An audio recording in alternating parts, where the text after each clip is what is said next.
The planet Vorath 9 had been dead for millions of years. No water, no air, no life.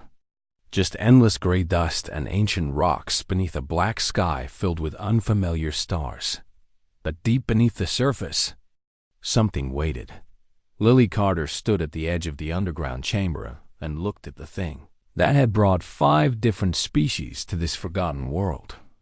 The relic sat in the center of the room like a giant crystal ball, taller than 3 grown men standing on each other's shoulders. Strange machines surrounded it, covered in dust so old it had turned to stone. She was 12 years old, and she was bored. The adults had been arguing for 6 hours. Her father, Dr. Nathan Carter, stood with the other human scientists near the back of the chamber. He kept checking his tablet and shaking his head. The aliens did most of the talking. They always did. Ambassador Vethran of the Corvani paced back and forth near the relic. He was tall and thin, with pale blue skin and 4 eyes that never seemed to blink. His voice was smooth like honey, but Lily did not trust him. He smiled too much. "We have tried psionic resonance at 17 different frequencies," Vethran said. "The relic shows no response. Perhaps our Draven colleagues would like to attempt their methods again?" Commander Zulix made a sound like grinding rocks. He was massive, nearly 8 feet tall, with thick gray armor that grew from his own skin. His species, the Draven, were warriors. They did not like being told what to do. "Our energy manipulation techniques are superior to your mind tricks," Zulix growled. "The failure is not in our methods. The failure is in this dead machine." "The relic is not dead," said a soft voice from the shadows. Everyone turned to look at Elder Mothkai. The Yelthari scholar was ancient, even by the standards of his long-lived species. His body looked like a withered tree wrapped in silver cloth. His eyes glowed faint purple in the dim light. "I can feel something inside it," Mothkai continued. "Sleeping, waiting. It simply does not wish to wake for us." "Then what does it want?" asked Dr. Carter Dodd. No one had an answer. Lily sighed and walked away from the group. No one noticed. No one ever noticed a human child at these important meetings. She was only here because her mother had died 2 years ago, and her father could not leave her alone on distant space stations for months at a time. She wandered closer to the relic, staying outside the safety line that the scientists had painted on the floor. The crystal sphere was beautiful up close. Deep inside it, she could see tiny lights, like stars trapped in glass. They were dim and still, but they were there. Lily raised her hand without thinking about it. She waved, the way a child waves at a fish in a tank. The lights moved. She froze. Her heart beat faster.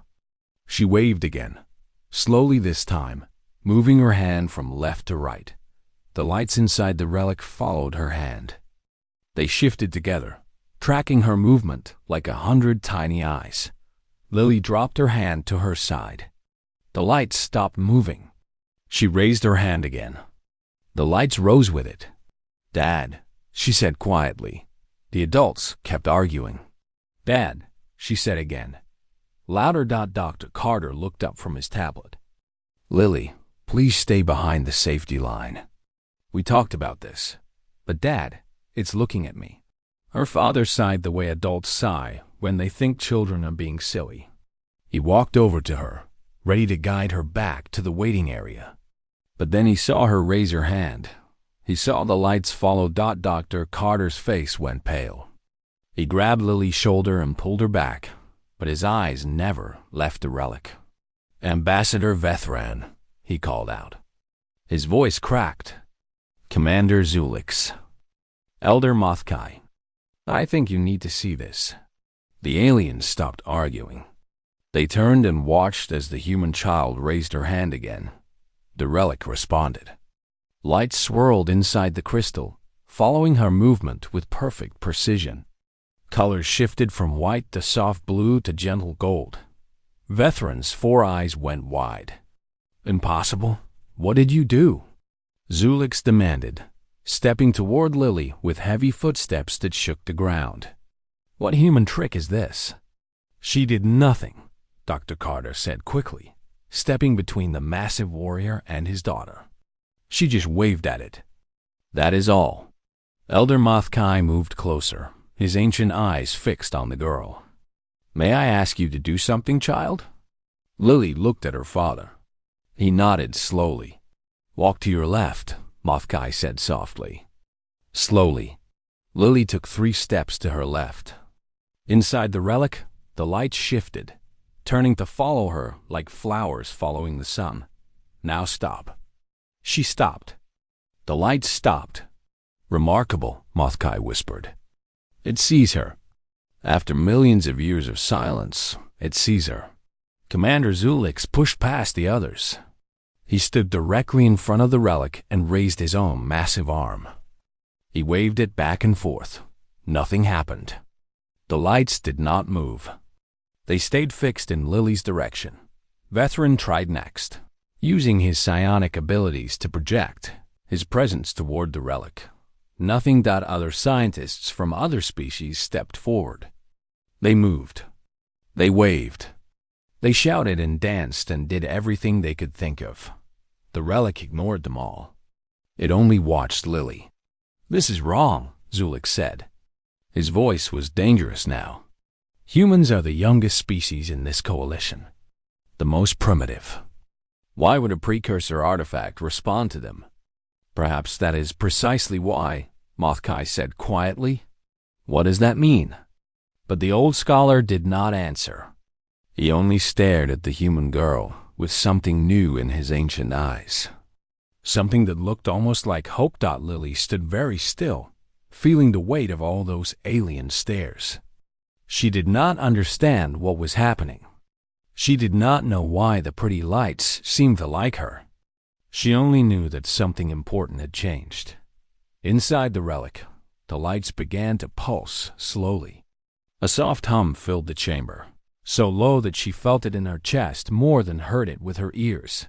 The relic was waking up, and it was waking up for her. Lily reached the chamber. Just as the first shots were fired above ground. The sounds of battle echoed down the stone corridor behind her. Energy weapons screamed. Voices shouted in languages she did not understand. But she did not stop running until she stood before the relic. The crystal sphere was brighter now than she had ever seen it. Light poured from inside like liquid gold, filling the ancient chamber with warmth. The humming she felt was so strong that her bones seemed to vibrate with it. "I am here," she whispered. "What do you want to tell me?" The relic pulsed once, twice, 3 times. Then the light changed. Lily gasped as the chamber transformed around her. Holographic images burst from the relic and spread across the walls, the ceiling, the floor. Suddenly, she was standing in the middle of a galaxy made of light. Stars swirled around her. Planets drifted past like glowing bubbles. She could see everything. The whole universe, captured in a single room. A voice spoke. It was not loud. It came from everywhere and nowhere, ancient beyond measure, but somehow gentle. "You came. After so long, you finally came." Lily turned in a circle, trying to find the source of the voice. "Who are you?" "We were the first. We had many names in many languages, but your kind calls us the precursors. We built empires that spanned 1,000,000 worlds. We unlocked secrets that younger races cannot imagine. And then we made a terrible mistake." The stars around Lily shifted. She saw images of beings she could not describe. They were beautiful and strange, made of light and matter woven together in ways that hurt her eyes to look at. "What mistake?" she asked. "We were proud. We thought we knew better than nature itself.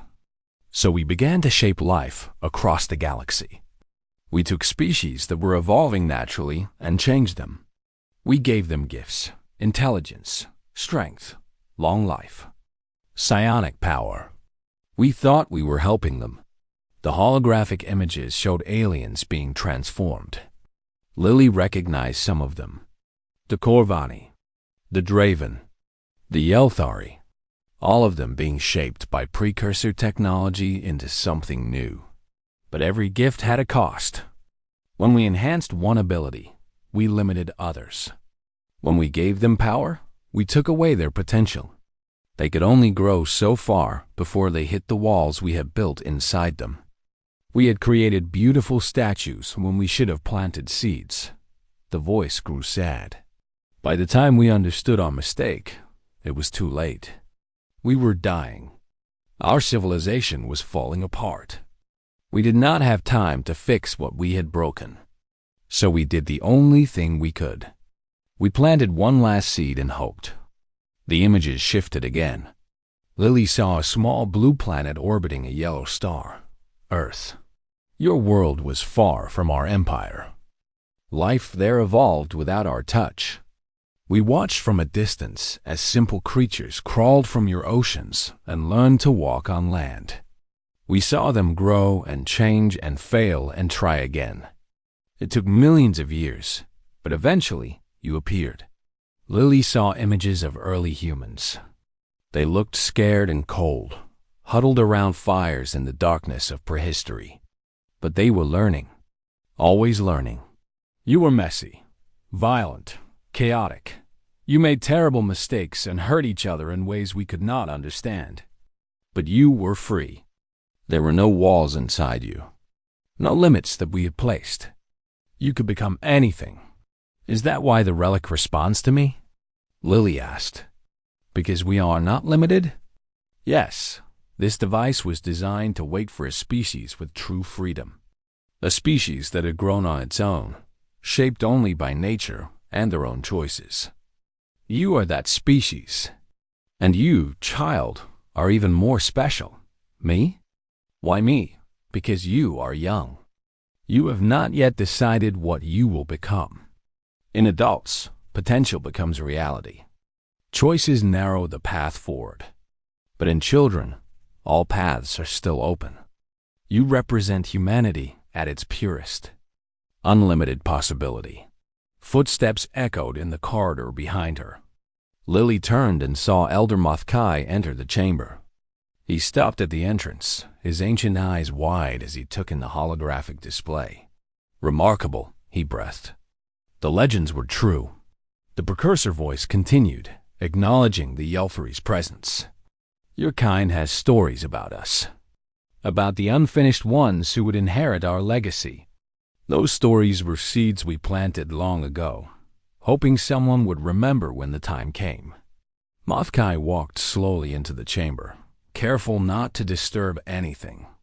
I have waited my entire life for this moment. I never truly believed it would come.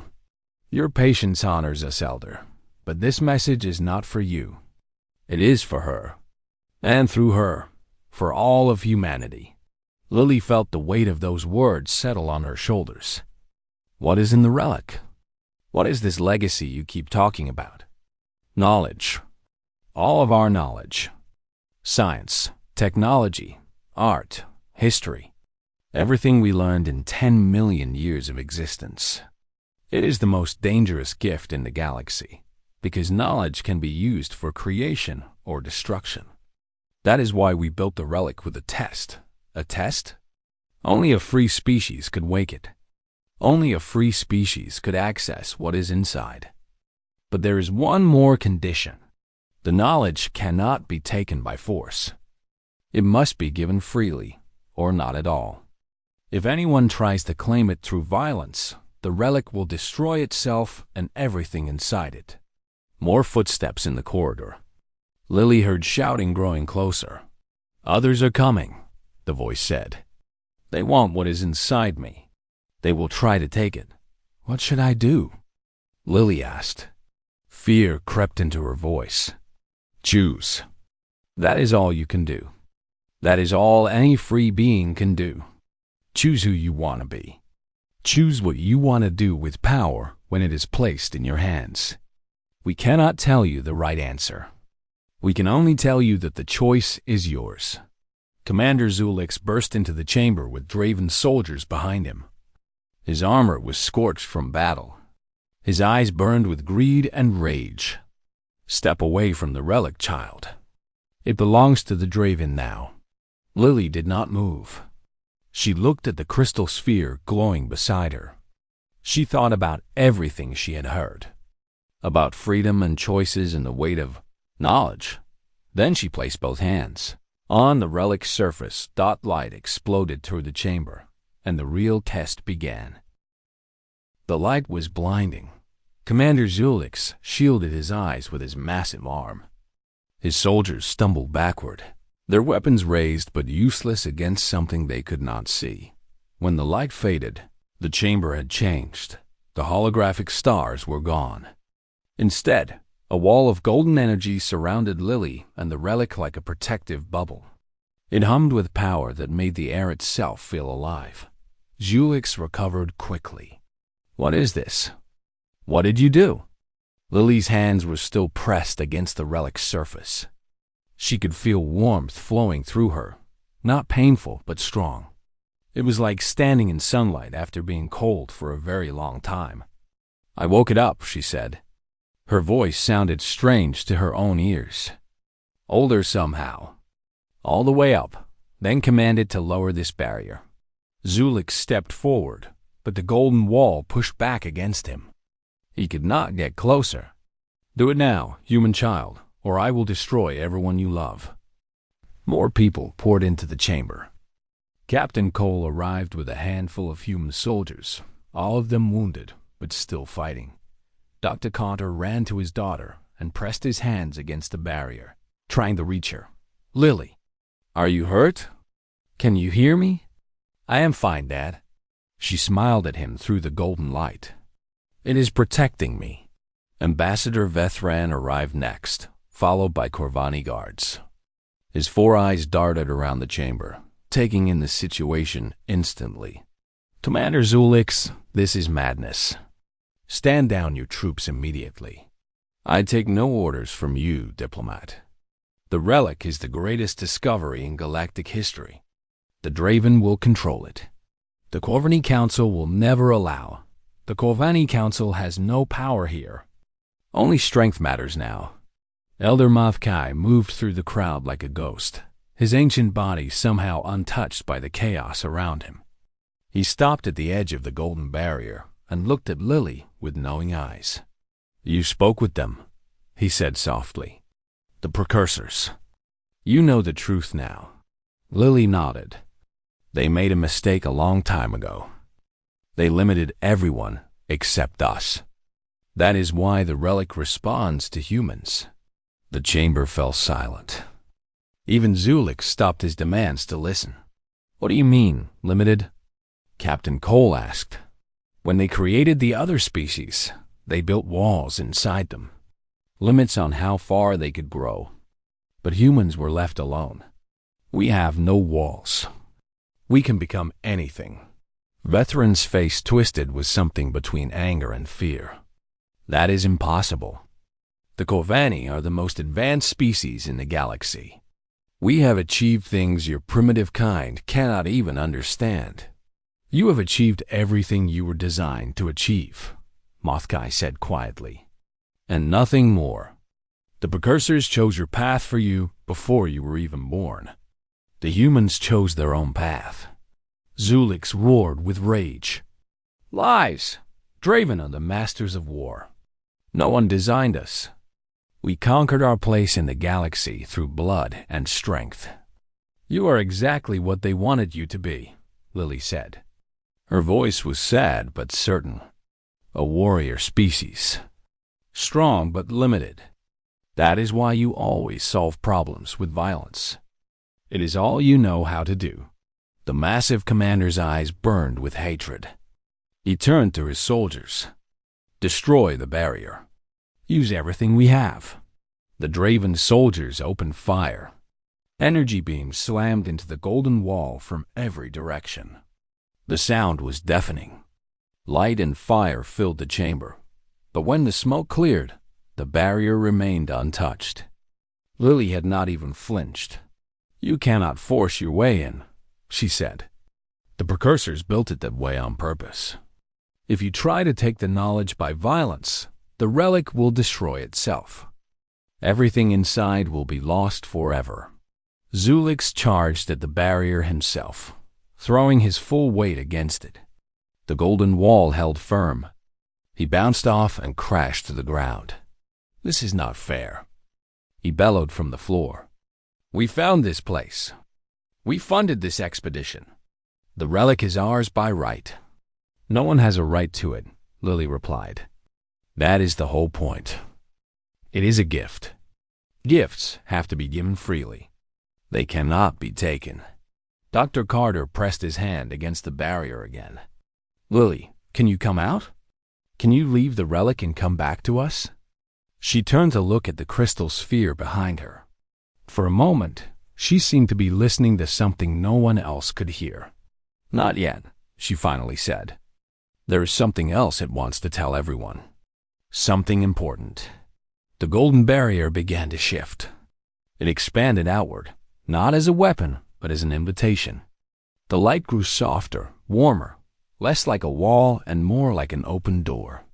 "The precursors left this knowledge as a test," Lily said. "They wanted to see what the galaxy would do when given a choice. Would you fight over it? Would you try to steal it for yourselves? Or would you work together?" Vethran stepped forward cautiously. "What are you proposing?" "The relic can share its knowledge with everyone. Every species. But only if you agree to receive it together. As equals, no one gets more than anyone else. No one controls it alone." "Ridiculous," Zulix spat. "The Draven do not share. Then you get nothing." Lily's voice was firm now.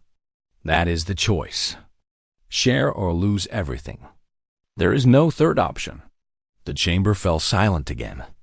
Every alien present stared at the human child standing in the middle of golden light, protected by technology millions of years old, offering them the greatest gift in history, and asking them to be better than they had ever been before, Captain.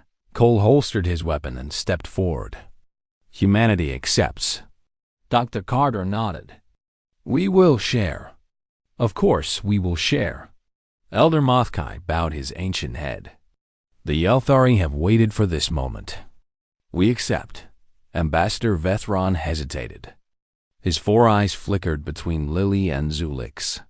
Finally, he sighed. "The Kovani Council will need to approve this formally, but I accept on their behalf, with full intention to honor this agreement." Everyone looked at Commander Zulix. The massive warrior still lay on the ground where the barrier had thrown him.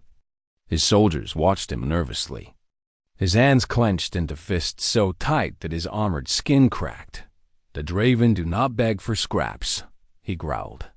"Then leave," Lily said simply. "No one is forcing you to stay. But if you go with nothing. The choice is yours." Zulix stared at her for a long moment. The hatred in his eyes was terrible. But beneath it, Lily saw something else. Fear. He was afraid of being left behind.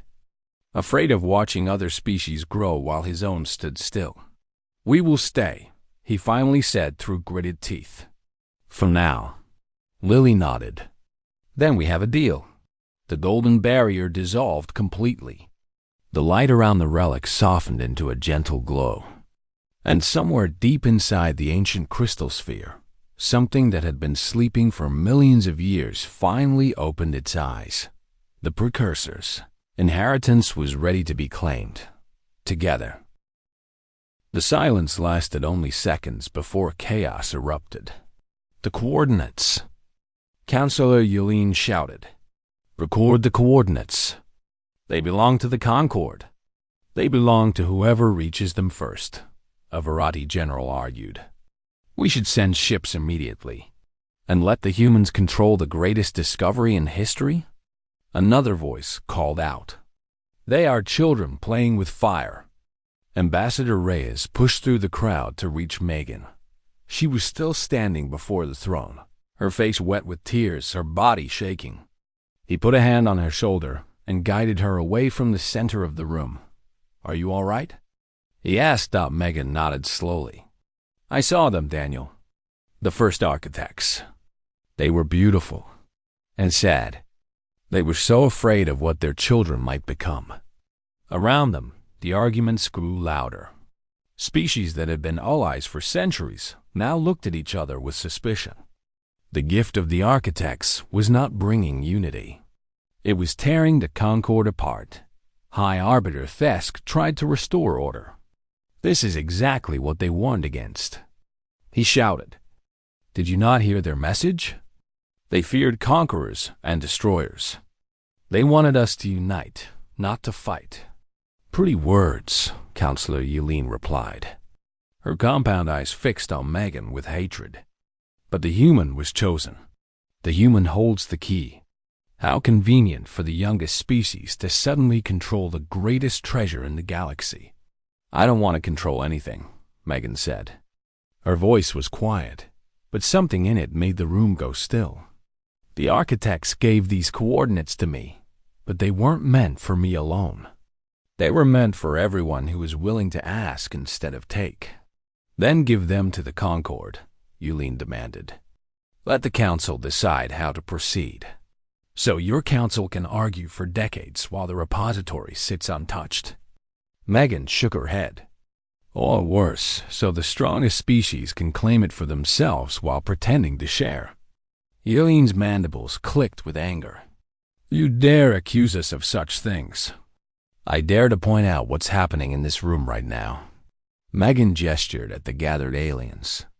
The architects have been dead for millions of years. They left us a gift and a warning.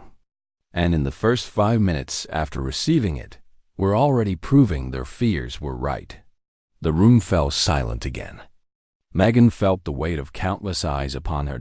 Ambassador Reyes stepped forward. On behalf of humanity, I propose a solution. We will share the coordinates freely with every species in the Concord. Not through councils or committees. We will broadcast them openly, so that no single species can claim exclusive access. That would cause chaos, Thesk said.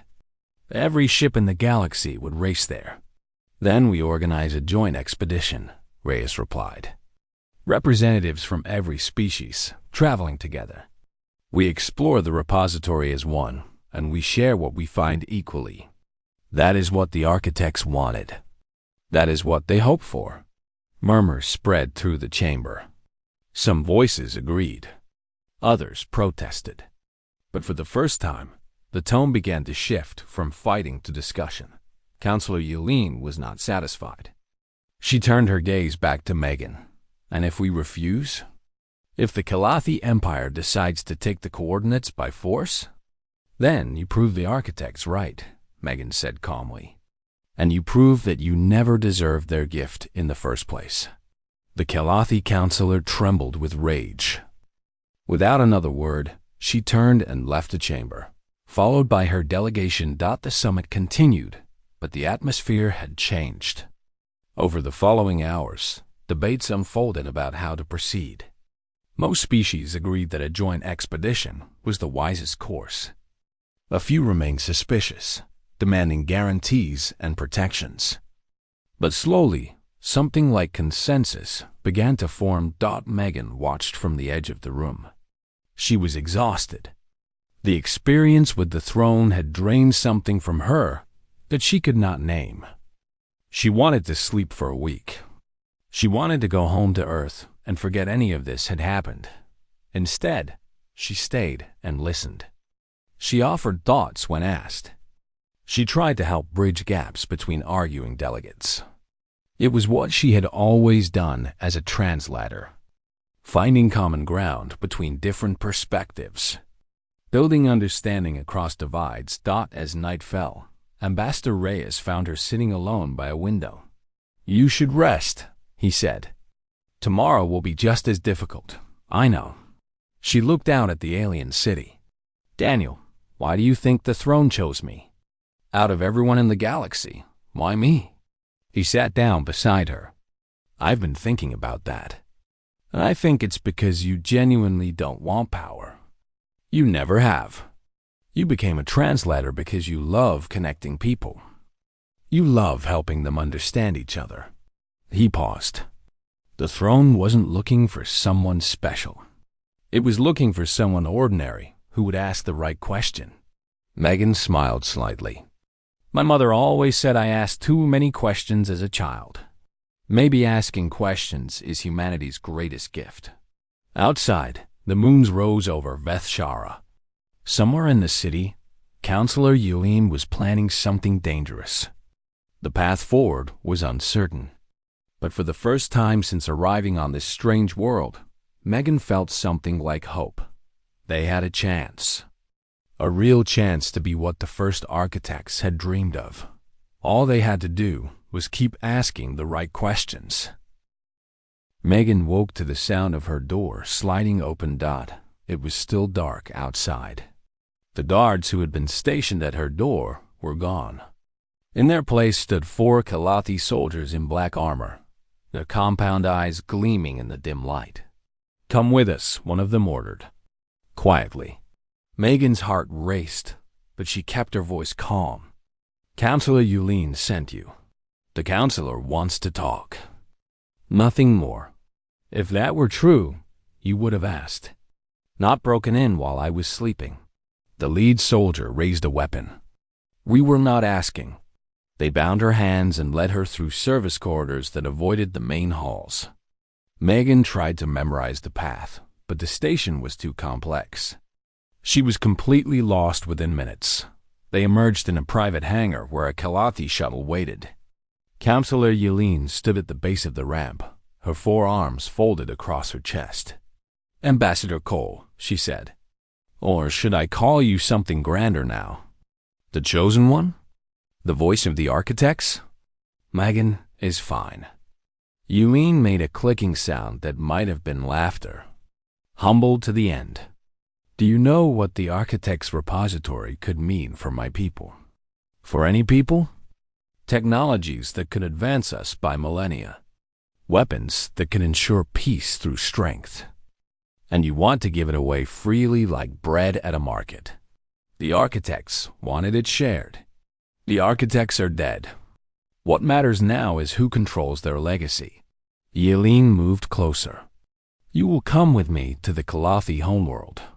You will help us access the repository. And in return, we will ensure humanity receives a generous portion of what we find." Megan shook her head. "And if I refuse, then humanity receives nothing. And neither do you." Before Megan could respond, alarms began to sound throughout the hangar. The massive doors behind them shuddered and began to open. "What is this?" Yulene demanded. A voice boomed through the speakers. It was High Arbiter Thesk.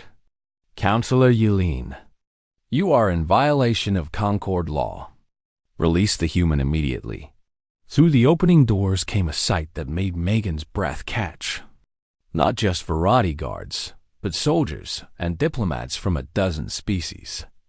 Marithans and Orvani, Dasani and others whose names she did not know. They stood together, weapons raised, faces determined. And at their front was Ambassador Reyes. "We noticed you were missing," he said to Megan with a slight smile. "Your new friends helped me track you down." Tovan, the old Kalathi scholar, stepped forward. His carapace was dull with age, but his eyes were sharp. "Counselor, this is not the way. The architects did not wait millions of years for us to prove ourselves worthy just so we could steal from each other in the night. You betray your own kind?" Yulene hissed. "I serve something greater than any single species. I serve the dream of what we might become." He looked at Megan, as she does. The standoff lasted only moments. Yulene looked at the forces arrayed against her and calculated her odds. Then she stepped back. "This is not over," she said. "The Kalathi will remember this insult. And the galaxy will remember how you answered the architect's test," Thesk replied. With greed instead of grace, Yulene and her soldiers retreated to their shuttle. Within minutes, they were gone. Rising into the night sky, Megan stood among her rescuers, overwhelmed. "You came for me. All of you." A massive Orvani stepped forward. His voice was deep and gentle. "You spoke the truth in the chamber. You reminded us what the architects wanted. We could not let that voice be silenced." The final summit gathered the next morning in the grand chamber. The throne sat quiet and dark, but its presence filled the room with meaning. Representatives from nearly every species in the Concord stood together. Only the Kalathi delegation was absent. Megan was asked to speak. She stood before the throne that had chosen her and looked out at the faces of beings from across the stars. "The first architects didn't choose humanity," she said. "They didn't choose me because I was special or powerful or wise. They chose a question. They chose the simple act of asking why instead of demanding how. That's not something only humans can do. It's something anyone can do. Any species. Any individual." She turned and gestured toward the throne. "I want to prove that. I invite any of you to approach the throne. Not to claim it. Not to seek power. But to ask it a question. Any question. With real curiosity. With real humility." The chamber was silent. Then Torvan moved forward. The old scholar walked slowly to the throne and stopped where Megan had stopped. He looked up at the ancient crystal. "How do we become worthy of your gift?" he asked. The throne pulsed with soft golden light. The glyphs flickered briefly. It was not the explosion of energy that had greeted Megan, but it was a response. An acknowledgement. Other delegates followed. A young Maritha asked what had happened to the architects. An Orvani asked how they could protect life across the galaxy. Each time, the throne responded with gentle light, not choosing them, not granting them power, but listening, answering in its own silent way. By the end of the day, the Concord had agreed on a joint expedition. Ships from 20 species would travel together to the coordinates. They would explore the repository as one, and whatever they found would be shared openly with all civilizations, including the Kalathi, if they ever chose to return. That night, Megan stood at the observation deck of the human vessel, preparing to leave Vethshara. Ambassador Reyes found her watching the stars. "History will remember this moment," he said. "And it will remember you." "I hope not," she replied. "I hope history remembers what we all did together. That's the whole point, isn't it? It was never supposed to be about one person." She thought about the long journey ahead, the repository waiting in the darkness, the challenges they would face, the species that would try to take what others freely offered.